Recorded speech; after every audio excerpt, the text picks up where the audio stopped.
And good Thursday morning, everyone. I'm Josh Peterson. Thanks so much for joining us. Not only keep people locally in town, but also attract people from all over. Have broke apart a little bit on 35W, and it's starting to pick up speed.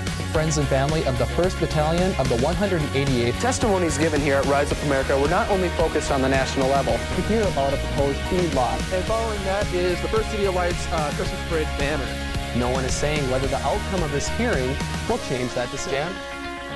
It's magic. You're magic. This is Doug Limerick, ABC News. And now, here are the news stories from around 101 Country Today with KB 101 News Director Josh Peterson. Flames engulfed a home in Frone Township yesterday afternoon. By the time the Bemidji and Cass Lake fire departments had arrived on the scene, the home was already considered a total loss. According to the press release from the Bemidji Fire Department, shortly after 1 o'clock, a passerby reported a fire on the 7,000 block of 23rd Street Southeast. 23 firefighters, 2 fire engines, 3 water tenders, and a ladder truck were all used to be able to contain the fire to the home.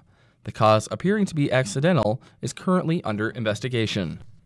Nearly 70 people broke out into loud applause when the Hubbard County Commissioners signed a resolution in support of the Friends of the Headwaters Group, asking the Canadian company Enbridge to reroute the Sandpiper pipeline.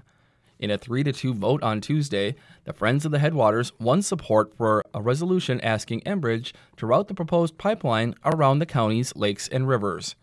The Minnesota Public Utilities Commission will have the final say as to whether the pipeline will even be built, as well as the route it would take. We'll be back with more news right after this. Former White House press secretary, who became a key voice in the fight for gun violence prevention in the U.S., has died. James Brady passed away Monday at the age of 73, more than 3 decades after he was critically wounded in the assassination attempt of President Ronald Reagan.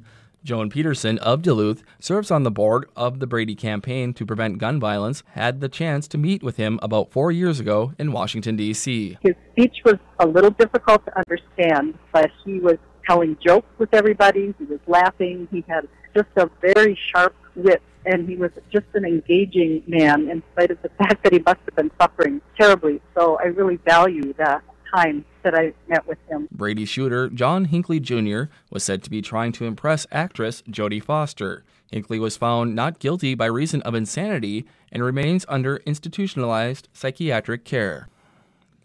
August is National Breastfeeding Month, as supporters tout the benefits of mother's milk, often called nature's perfect baby food.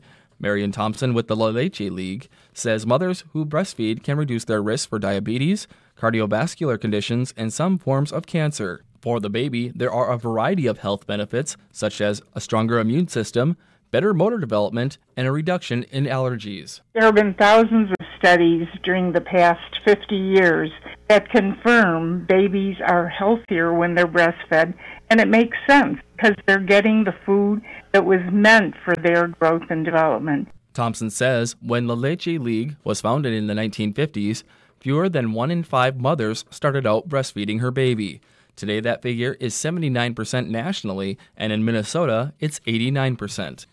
That's your news for 101 Country this hour. I'm Josh Peterson. Your weather is next. This is WCCO News This Morning. And good Thursday morning, everyone. I'm Josh Peterson. Thanks so much for joining us. Well, there are a few traffic delays out there on this beautiful day. Let's check out our Metro-wide map, and you can see our traffic pulse indicators show most of the roadways green, traveling above 40 miles per hour. And we can confirm that with a look at our traffic management cameras. Checking out 94 just west of Weaver Lake Road, and also Highway 100 at Duluth Street, traveling smoothly in both directions. Now, coming up in about 10 minutes, we'll take a look at some construction projects that may impact your commute later on today. Stay with us. This is WCCO News This Morning. And good morning, everyone. I'm Josh Peterson. Thanks so much for joining us. Travel speeds out there right now traveling at or just above the posted speeds. Looking at 35E and 94, traveling in the high 40s, and 35W, the speedy zone, traveling at a 62. Now be sure to grab those shades as you head out the door today. Expect slower speeds as you travel eastbound on any of the 94s. Today, friends and family of the 1st Battalion of the 188th came together to thank and say a temporary goodbye to their loved ones who are about to depart for Afghanistan. Once in Afghanistan, the battalion's job will be to provide 24/7 checkpoint security and provide personal safety. Out of the 152 that are set to be deployed, 19 of the soldiers have previously been deployed to Iraq. According to Congressman Earl Pomeroy, there is a larger reason for the North Dakota troops that have been called upon. Not of all of our soldiers, but I believe on a comparative basis, North Dakota National Guard soldiers have shown that they are truly the best of the best. Now the troops are set to depart this Sunday afternoon for Fort Lewis in Washington, where they will be trained before leaving for Afghanistan. Reporting live, Josh Peterson, WDAZ News. UND panel heard many emotional testimonies from former students of Anthony Reeves. The testimonies given today mainly focused on choir recruitment. Recruiting, I think, has been a major concern. It was one of the issues on which I was dismissed, and it's something the committee has specifically said they want to hear more about. Witnesses for former UND choir director Anthony Reeves say he didn't take away from choir recruitment. In fact, it was just the opposite. My time and my experience in the choir with him was exponentially much more beneficial and helpful than any of the other choirs I'd been with. Students of Reeves not only spoke of their past choir experience, but also their current decisions on choir. I felt personally that if Dr. Reeves was not a part of the choir, I didn't want to be a part of it. That statement was also echoed by other students. We all have decided not to take it next semester. I don't plan to be in the concert choir at UND. Many students also expressed their concern about the current program and the impact that this process is having on the choir. It's not going to be a good choir. Why are people going to want to be in it? The overlap going into next semester will also probably be maybe only 50 to 60%. Now, when the school was calling witnesses, they told the panel that Reeves did in fact have a negative effect on the choirs and on its recruitment. Now, this hearing is set to continue again tomorrow, even though late last week Reeves received a letter stating that his contract will not be renewed. Reporting live, Josh Peterson, WDAZ News. A Grand Forks first grader. He has been partnered with Grand Forks police officer Travis Jacobson. Together, they are both out to shop till they drop.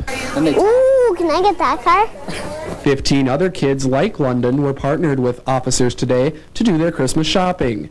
It's all part of the Shop with a Cop program. It gives Grand Forks police officers a chance to get out and work one-on-one with kids in the community. It's just a great opportunity for interaction with the kids, and like I say, and also lets the public see that the cops are out here doing something positive and we're not always out just giving tickets. This was also an opportunity for Officer Jacobson to help London with his tough decisions. The drums or the soccer ball?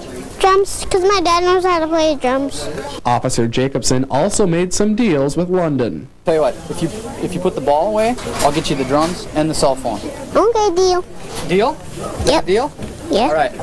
While Shop with a Cop is a nationwide event, it's only been in the Grand Forks area for 8 years.